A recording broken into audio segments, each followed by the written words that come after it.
সূরা আল হজ। বিসমিল্লাহির রহমানির রহিম। রহমান রহিম আল্লাহ তাআলার নামে। হে মানুষ, তোমরা তোমাদের মালিককে ভয় করো, কেননা কিয়ামতের কম্পন হবে একটি ভয়ঙ্কর ঘটনা। সেদিন তোমরা দেখবে বুকের দুধ খাওয়াচ্ছে এমন প্রতিটি নারী ভয়াবহ আতঙ্কে তার দুগ্ধপোষ্যকে ভুলে যাবে। প্রতিটি গর্ভবতী নারী তার গর্ভস্থিত সন্তানের বোঝা ফেলে দেবে। মানুষকে যখন তুমি দেখবে তখন তোমার মনে হবে তারা বুঝি কিছু নেশাগ্রস্ত মাতাল, কিন্তু তারা আসলে কেউই নেশাগ্রস্ত নয়, বরং এটা হচ্ছে এক ধরনের আযাব। আল্লাহ তাআলার আযাব অত্যন্ত ভয়াবহ। মানুষের মধ্যে কিছু মূর্খ লোক আছে যারা না জেনে না বুঝে আল্লাহ তাআলার শক্তি ক্ষমতা সম্পর্কে তর্ক বিতর্ক করে এবং সে প্রতিটি বিদ্রোহী শয়তানের আনুগত্য করে। অথচ তার উপর আল্লাহ তাআলার এ ফয়সালা তো হয়েই আছে যে যে কেউ তাকে বন্ধু হিসেবে গ্রহণ করবে সে নির্ঘাত গোমরা হয়ে যাবে, আর এ গোমরাহি তাকে জাহান্নামের প্রজ্বলিত আগুনের শাস্তির দিকে নিয়ে যাবে। হে মানুষ, পুনরুত্থান দিবস সম্পর্কে যদি তোমাদের মনে কোনো সন্দেহ থাকে তাহলে তোমরা আমার সৃষ্টি প্রক্রিয়া ভেবে দেখো। আমি তোমাদের প্রথমত মাটি থেকে, অতঃপর শুক্র থেকে, অতঃপর রক্তপিণ্ড থেকে, তারপর মাংসপিণ্ড থেকে পয়দা করেছি, যা আকৃতি বিশিষ্ট হয়ে সন্তানে পরিণত হয়েছে কিংবা আকৃতি বিশিষ্ট না হয়ে নষ্ট হয়ে গেছে, যেন আমি তোমাদের কাছে আমার সৃষ্টি কৌশল প্রকাশ করে দিতে পারি। অতঃপর আরো লক্ষ্য করো, আমি শুক্র বিন্দু সমূহের মাঝে যাকে পূর্ণ মানুষ বানাতে চাই তাকে জরায়ুতে একটি সুনির্দিষ্ট সময় পর্যন্ত অবস্থান করাই। অতঃপর আমি তোমাদের একটি শিশু হিসেবে সেখান থেকে বের করে আনি। অতঃপর তোমরা তোমাদের পূর্ণ যৌবনে পদার্পণ করো। তোমাদের মধ্যে কেউ বয়ঃপ্রাপ্তির আগেই মরে যায়, আবার তোমাদের অকর্মণ্য বৃদ্ধ বয়স পর্যন্ত পৌঁছে দেয়া হয়, যেন অনেক কিছু জানার পরেও তার অবস্থা এমন হয় সে কিছুই বুঝি এখন আর জানে না। সৃষ্টি প্রক্রিয়ার আরেকটি দিক দেখো, শুষ্ক ভূমি। অতঃপর আমি যখন তার উপর আসমান থেকে পানি বর্ষণ করি তখন তা সরস ফলে ফুলে তাজা হয়ে ওঠে। অতঃপর তা সর্বপ্রকার নয়নাভিরাম উদ্ভিদ উদ্গত করে। এগুলো এজন্যই ঘটে, আল্লাহ তাআলাই হচ্ছেন অমোঘ সত্য। তিনি মৃতকে জীবন দান করেন এবং সব কিছুর উপর তিনি একক ক্ষমতাবান। অবশ্যই কিয়ামত আসবে, তাতে বিন্দু মাত্র সন্দেহ নেই। যারা কবরে শুয়ে আছে আল্লাহ তাআলা অবশ্যই তাদের পুনরুত্থিত করবেন। তারপরেও মানুষদের মধ্যে এমন কিছু আছে যে ব্যক্তি কোন রকম জ্ঞান, পথনির্দেশ ও দীপ্তিমান কেতাব প্রদত্ত তথ্য ছাড়াই আল্লাহ তাআলার ব্যাপারে ধৃষ্টতাপূর্ণ বিতণ্ডা শুরু করে, যাতে মানুষদের আল্লাহর পথ থেকে গোমরাহ করে দিতে পারে। যে ব্যক্তি এমন করে তার জন্য দুনিয়াতে রয়েছে লাঞ্ছনা ও অপমান। শুধু তাই নয়, কিয়ামতের দিন আমি তাকে জাহান্নামের আগুনের কঠিন শাস্তিও আস্বাদন করাবো। আমি তাকে বলবো, এ হচ্ছে তোমার সেই কর্মফল যা তোমার হাত দুটো আগেই এখানে পাঠিয়ে দিয়েছে। আর আল্লাহ তাআলা নিজ বান্দাদের প্রতি কখনো এত বড় জালেম নন।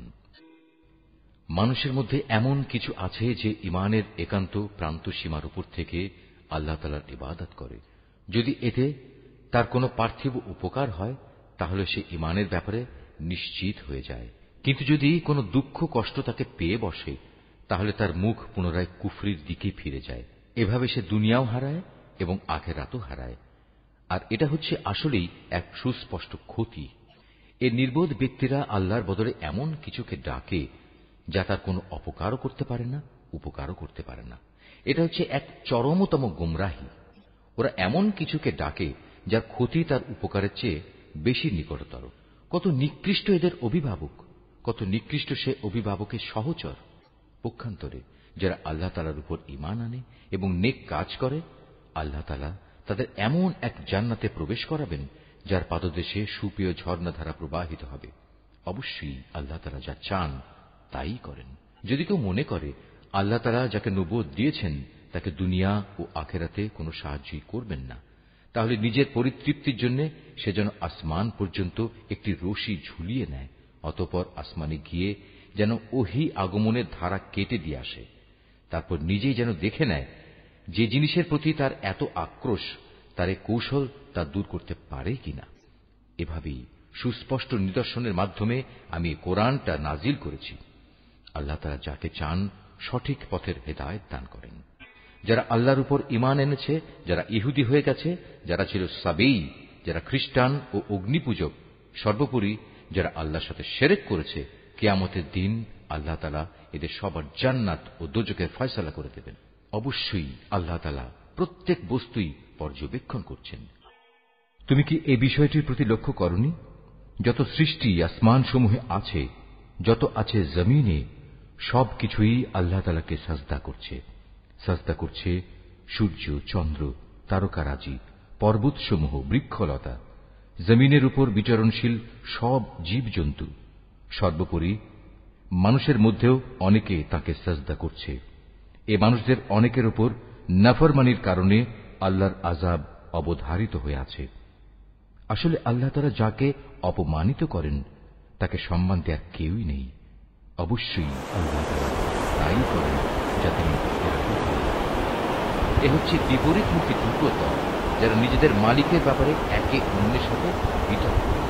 অতঃপর এদের মধ্যে যারা আল্লাহ তাআলাকে অস্বীকার করে তাদের পরিণত করার জন্য আগুনের পোশাক কেটে রাখা হয়েছে।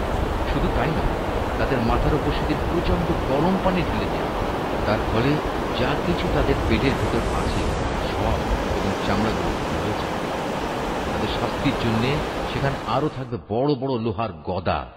যখনই তারা দোজখের তীব্র যন্ত্রণায় অস্থির হয়ে তা থেকে বেরিয়ে আসতে চাইবে, তখনই তাদের পুনরায় ধাক্কা দিয়ে তাতে ঠেলে দেয়া হবে।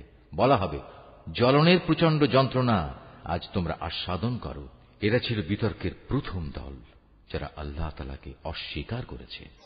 বিতর্কের দ্বিতীয় দল, যারা আল্লাহ তাআলার উপর ঈমান এনেছে এবং নেক কাজ করেছে, আল্লাহ তাআলা অবশ্যই তাদের এমন এক জান্নাতে প্রবেশ করাবেন যার তলদেশে অমেয় ঝর্ণাধারা প্রবাহমান থাকবে, যেখানে তাদের সোনার কাঁকন ও মুক্তা দিয়ে বানানো মালা দ্বারা অলঙ্কৃত করা হবে।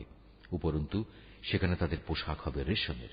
সব পুরস্কার তাদের এ কারণেই দেয়া হবে যে দুনিয়ায় তাদের ভালো কথার দিকে হেদায়েত করা হয়েছিল এবং মহাপ্রশংসিত আল্লাহ তাআলার পথ তাদের দেখানো হয়েছিল এবং তারা যথাযথ তা মেনেও নিয়েছিল। যারা নিজেরা কুফরি করে এবং অন্যদেরও আল্লাহর পথে চলতে বাধা দেয় মানুষদের মসজিদুল হারামের তাওয়াফ ও জিয়ারত থেকে, যাকে আমি স্থানীয় অস্থানীয় নির্বিশেষে সব মানুষের জন্য একই রকম মর্যাদার স্থান বানিয়েছি, এমন লোকদের মনে রাখতে হবে যারা তাতে হারাম শরীফে ইচ্ছাপূর্বক দ্বীন বিরোধী কাজ করবে। আমিও তাদের সবাইকে কঠিন আযাব আস্বাদন করাবো। হে নবী, স্মরণ করো যখন আমি ইব্রাহিমকে এ কাবা ঘর নির্মাণের জন্য স্থান ঠিক করে দিয়েছিলাম, তখন তাকে আদেশ দিয়েছিলাম, আমার সাথে অন্য কাউকে শরীক করো না। আমার এই ঘরকে তাদের জন্য পবিত্র রেখো, যারা এর তাওয়াফ করবে, যারা এখানে নামাজের জন্য দাঁড়াবে, রুকু করবে, সাজদা করবে।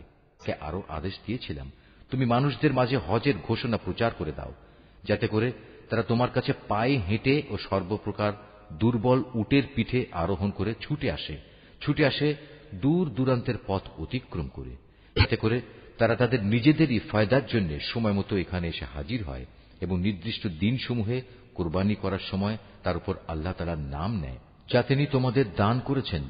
অতঃপর কোরবানির এ গোশত থেকে কিছু তোমরা নিজেরা খাবে, দুস্থ এবং অভাবগ্রস্তদেরও তার কিছু অংশ দিয়ে আহার করাবে।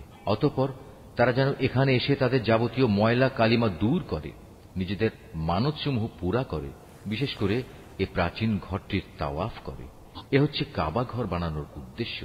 যে কেউই আল্লাহ তাআলার নির্ধারিত পবিত্র অনুষ্ঠানমালার সম্মান করে, এটা তার জন্য তার মালিকের কাছে একটি উত্তম কাজ বলে বিবেচিত হবে। একথা মনে রেখো, সেসব জন্তু ছাড়া যাদের কথা কোরআনে উল্লেখ করা হয়েছে, অন্য সব চতুষ্পদ জন্তুই তোমাদের জন্য হালাল করা হয়েছে। অতএব তোমরা এখন মূর্তি পূজার অপবিত্রতা থেকে বেঁচে থেকো এবং বেঁচে থেকো সব ধরনের মিথ্যা কথা থেকে। আল্লাহ তাআলার প্রতি নিষ্ঠাবান হও, তার সাথে কাউকে শরীক করো না। আর যে ব্যক্তি আল্লাহ তাআলার সাথে অন্য কাউকে শরীক করে, তার অবস্থা হচ্ছে সে যেন আসমান থেকে ছিটকে পড়ল, অতঃপর মাঝপথেই কোন পাখি যেন তাকে ছোঁ মেরে নিয়ে গেল, কিংবা আসমান থেকে জমিনে পড়ার আগেই বাতাস তাকে উড়িয়ে নিয়ে দূরের কোন অজ্ঞাতনামা স্থানে ফেলে দিল, যেখানে কিছুই সে দেখতে পেল না। এ তো মুশরিকদের পরিণাম। অপরদিকে কেউ আল্লাহ তাআলার নিদর্শন সমূহকে সম্মান করলে তা তার অন্তরের পরহেজগারির মধ্যেই শামিল হবে। হে মানুষ, এসব পশু থেকে তোমাদের জন্য এক নির্দিষ্টকাল পর্যন্ত নানাবিধ উপকার গ্রহণ করার ব্যবস্থা রয়েছে। অতঃপর কোরবানির নিয়ত করলে মনে রেখো, তাদের কোরবানির স্থান হচ্ছে প্রাচীন ঘরটির সন্নিকটে। প্রত্যেক জাতির জন্য আমি পশু কোরবানির এ নিয়ম করে দিয়েছি, যাতে করে সেই জাতির লোকেরা সেসব পশুর উপর আল্লাহ তাআলার নাম নেয় যা তিনি তাদের দান করেছেন। সুতরাং তোমাদের মাবুদ তো হচ্ছেন একজন, অতএব তোমরা তাঁরই সামনে আনুগত্যের মাথা নত করো। হে নবী, তুমি আমার বিনীত বান্দাদের সাফল্যের সুসংবাদ দাও। এ বিনীত বান্দা হচ্ছে তারা যাদের সামনে আল্লাহ তাআলার নাম স্মরণ করা হলে ভয়ে তাদের অন্তরাত্মা কেঁপে ওঠে। যত বিপদ মুসিবত তাদের উপর আসুক না কেন, যারা তার উপর ধৈর্য ধারণ করে, নামাজ প্রতিষ্ঠা করে, সর্বোপরি আমি তাদের যে রিজিক দান করেছি তা থেকে তারা আমারই পথে ব্যয় করে।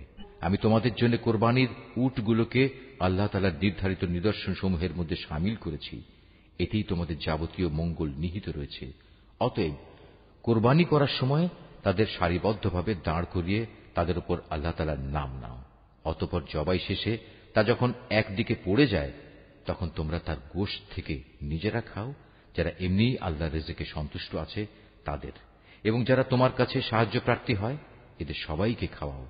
এভাবেই আমি এদের তোমাদের অধীন করে দিয়েছি, যাতে তোমরা এজন্য আল্লাহ তাআলার শুকর আদায় করতে পারো। আল্লাহ তাআলার কাছে কখনো কোরবানির গোশত ও রক্ত পৌঁছায় না, হ্যাঁ, তার কাছে তোমাদের তাকওয়াটুকুই পৌঁছায়। এভাবে আল্লাহ তাআলা এদের তোমাদের অধীন করে দিয়েছেন, যাতে যে দিনের পথ তিনি তোমাদের দেখিয়ে দিয়েছেন তার সে উপকারের জন্য তোমরা তার মাহাত্ম্য বর্ণনা করতে পারো। হে নবী, নিষ্ঠার সাথে যারা নেক কাজ করে তুমি তাদের জান্নাতের সুসংবাদ দাও। যারা আল্লাহ তাআলার উপর ঈমান আনে, আল্লাহ তাআলাই তাদের জালেমদের থেকে রক্ষা করেন। এতে সন্দেহ নেই, আল্লাহ তাআলা কখনো বিশ্বাসঘাতক ও নাশকর বান্দাকে ভালোবাসেন না। যাদের বিরুদ্ধে কাফিরদের পক্ষ থেকে যুদ্ধ চালানো হচ্ছিল তাদেরও এখন যুদ্ধ করার অনুমতি দেয়া গেল, কেননা তাদের উপর সত্যি জুলুম করা হচ্ছিল। নিঃসন্দেহে আল্লাহ তাআলা এ মজলুমদের সাহায্য করতে সম্পূর্ণ সক্ষম। এরা হচ্ছে কতিপয় মজলুম মানুষ, যাদের অন্যায়ভাবে নিজেদের ঘর বাড়ি থেকে বের করে দেয়া হয়েছে, শুধু এ কারণে যে তারা বলেছিল আমাদের মালিক হচ্ছেন আল্লাহ তাআলা। যদি আল্লাহ তাআলা মানব জাতির এক দলকে আরেক দল দিয়ে শায়েস্তা না করতেন, তাহলে দুনিয়ার বুক থেকে খ্রিস্টান সন্ন্যাসীদের উপাসনালয় ও গির্জাসমূহ বিধ্বস্ত হয়ে যেত, ধ্বংস হয়ে যেত ইহুদিদের ইবাদতের স্থান ও মুসলমানদের মসজিদ সমূহ, যেখানে বেশি বেশি পরিমাণে আল্লাহ তাআলার নাম নেওয়া হয়। আল্লাহ তাআলা অবশ্যই তাকে সাহায্য করেন, যে আল্লাহ তাআলা দ্বীনে সাহায্য করে অবশ্যই আল্লাহ তাআলা শক্তিমান ও পরাক্রমশালী। আমি যদি এ মুসলমানদের আমার জমিনে রাজনৈতিক প্রতিষ্ঠা দান করি, তাহলে তারা প্রথমে নামাজ প্রতিষ্ঠা করবে, দ্বিতীয়ত যাকাত আদায়ের ব্যবস্থা করবে, আর নাগরিকদের তারা সৎ কাজের আদেশ দেবে এবং মন্দ কাজ থেকে বিরত রাখবে। তবে অবশ্য সব কাজের চূড়ান্ত পরিণতি একান্তভাবে আল্লাহ তাআলারই এখতিয়ারভুক্ত। হে নবী, এই লোকেরা যদি তোমাকে মিথ্যা সাব্যস্ত করে তাতে তোমার উদ্বেগের কিছুই নেই। এদের আগে নূহের জাতি আদ ও সামুদের লোকেরাও তাদের নবীদের মিথ্যা সাব্যস্ত করেছিল। ইব্রাহিমের জাতি এবং লূতের জাতিও তাই করেছিল। আরো করেছে মাদিয়ানের অধিবাসীরা। মুসাকেও মিথ্যাবাদী বলা হয়েছে, তারপরেও আমি এ কাফেরদের ঢিল দিয়ে রেখেছিলাম। অতঃপর সময় এসে গেলে আমি তাদের ভীষণভাবে পাকড়াও করেছি। কি ভয়ঙ্কর ছিল আমার সে আযাব! আমি ধ্বংস করেছি আরো অনেক জনপদ যার অধিবাসীরা ছিল জালেম। অতঃপর তা বিধ্বস্ত হয়ে মুখ থুবড়ে পড়ে থাকল। কত কূপ পরিত্যক্ত হয়ে পড়ল, কত শখের সুন্দর প্রাসাদ বিরান হয়ে ধ্বংসস্তূপে পরিণত হয়ে গেল। এরা কি জমিনে ঘুরে ফিরে এগুলো পর্যবেক্ষণ করেনি? পর্যবেক্ষণ করলে এদের অন্তর এমন হবে যা দ্বারা এরা তা বুঝতে পারবে, তাদের কান এমন হবে যা দ্বারা তারা শুনতে পারবে। আসলে অবোধ নির্বোধের চোখ তো কখনো অন্ধ হয়ে যায় না, অন্ধ হয়ে যায় সেই অন্তর যা মনের ভিতরে লুকিয়ে থাকে। এরা তোমার কাছে আযাবের ব্যাপারে তাড়াহুড়ো করে, কখনো তার ওয়াদা করে। তোমার মালিকের কাছে যা একদিন তা তোমাদের গণনার 1000 বছর, আর কোনো জনপদ ছিল তাদের আমি প্রথম দিকে ভিড় করে রেখেছি। এক সময় আমি তাদের বুঝিয়ে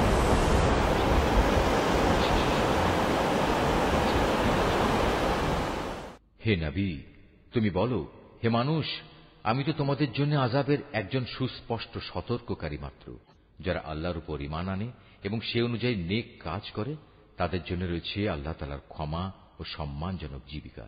অপরদিকে যারা আমার আয়াতসমূহ ব্যর্থ করে দেওয়ার চেষ্টা করে, তারাই জাহান্নামের অধিবাসী হবে। হে নবী, আমি তোমার আগে এমন কোন নবী কিংবা রসুলই পাঠাইনি যারা এই ঘটনার সম্মুখীন হয়নি যে যখন সে নবী আল্লাহর আয়াতসমূহ পড়ার আগ্রহ প্রকাশ করল, তখন শয়তান তার সে আগ্রহের কাজে কাফেরদের মনে সন্দেহ ঢেলে দেয়নি। অতঃপর আল্লাহ তাআলা শয়তানের নিক্ষিপ্ত সন্দেহগুলো মিটিয়ে দেন এবং নিজের আয়াতসমূহকে আরো মজবুত করে দেন। আল্লাহ তাআলা সব কিছু জানেন, তিনি হচ্ছেন বিজ্ঞ কুশলী। এটা এ কারণে যেন আল্লাহ তাআলা এর মাধ্যমে শয়তানের প্রক্ষিপ্ত সন্দেহগুলোকে সেসব মানুষের পরীক্ষার বিষয়ে বানিয়ে দিতে পারেন যাদের অন্তরে আগে থেকে মুনাফিকের ব্যাধি আছে। উপরন্তু যারা একান্ত পাষাণ হৃদয়, অবশ্যই এই জালেমরা অনেক মতবিরোধ ও সন্দেহে নিমজ্জিত হয়ে আছে। এটা এই কারণে যাদের আল্লাহ তাআলার কাছ থেকে জ্ঞান দেয়া হয়েছে, তারা যেন জানতে পারে এটাই যা তুমি পড়লে তোমার মালিকের পক্ষ থেকে আসা সত্য।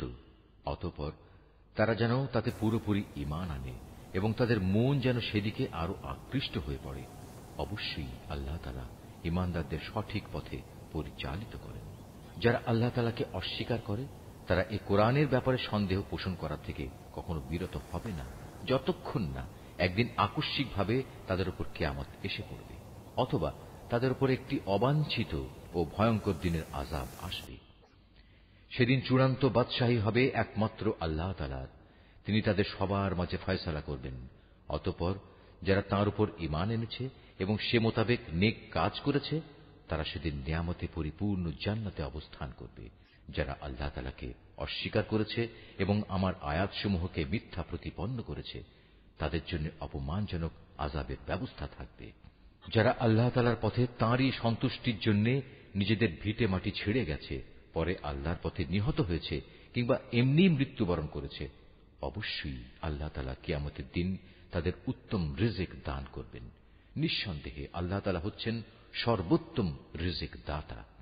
তিনি অবশ্যই তাদের এমন এক স্থানে প্রবেশ করাবেন যা তারা খুবই পছন্দ করবে।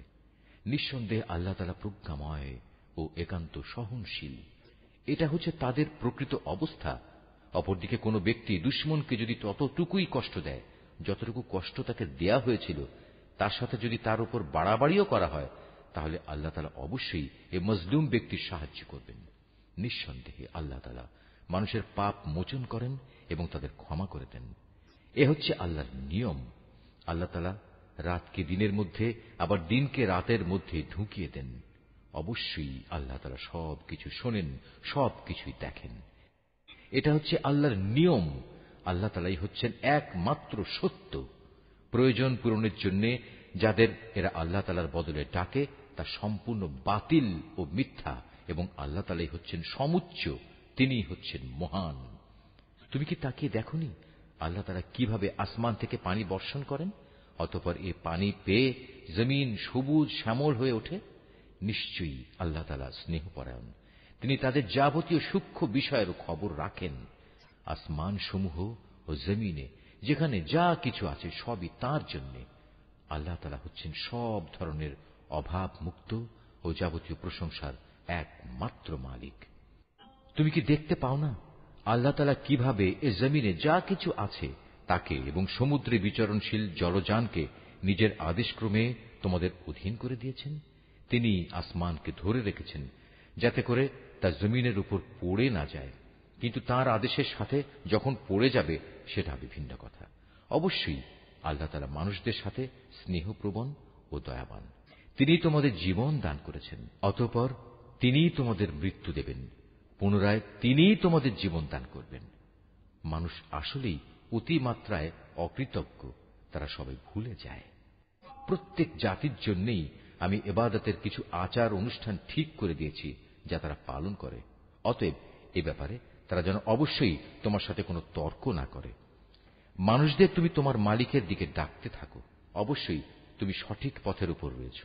তারপরেও তারা যদি তোমার সাথে বাক বিতণ্ডা করে, তাহলে তুমি বলে দাও, তোমরা আমার সাথে যা কিছু করছো আল্লাহ তাআলা তা ভালো করেই জানেন। তোমরা যেসব বিষয় নিয়ে নিজেদের মধ্যে মতবিরোধ করছো, কিয়ামতের দিন আল্লাহ তাআলা তোমাদের মধ্যকার সেসব বিষয়ের চূড়ান্ত ফয়সালা করে দেবেন। তুমি কি জানো না, আসমান ও জমিনে যা কিছু আছে আল্লাহ তাআলা তার সম্পর্কে সম্যক অবগত রয়েছেন। এর সবকিছু একটি কিতাবে সংরক্ষিত রয়েছে। এই সংরক্ষণ প্রক্রিয়াটা আল্লাহ তাআলার কাছে অত্যন্ত সহজ একটি কাজ।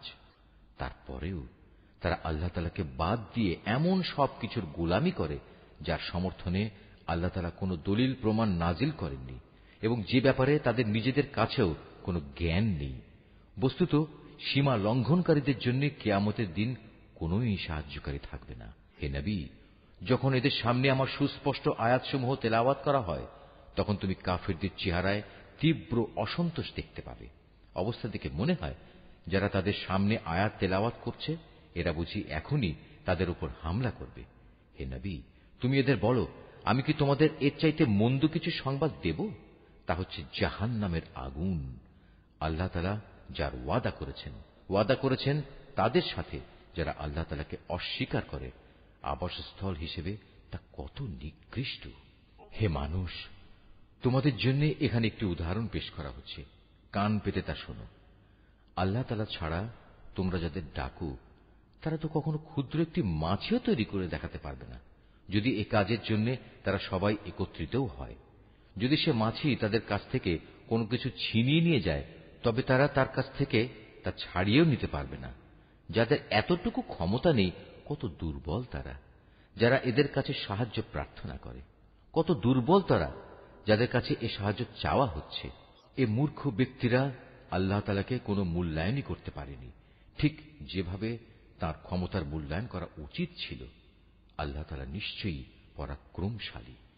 আল্লাহ তাআলা তার ওহী বহন করার জন্য ফেরেশতাদের মধ্যে থেকে বাণীবাহক মনোনীত করেন। মানুষদের ভেতর থেকেও তিনি এটা করেন। অবশ্যই আল্লাহ তাআলা সবকিছু শোনেন ও সবকিছু দেখেন। তাদের সামনে যা আছে তিনি জানেন, তিনি জানেন পেছনে যা আছে, কেননা একদিন তার কাছে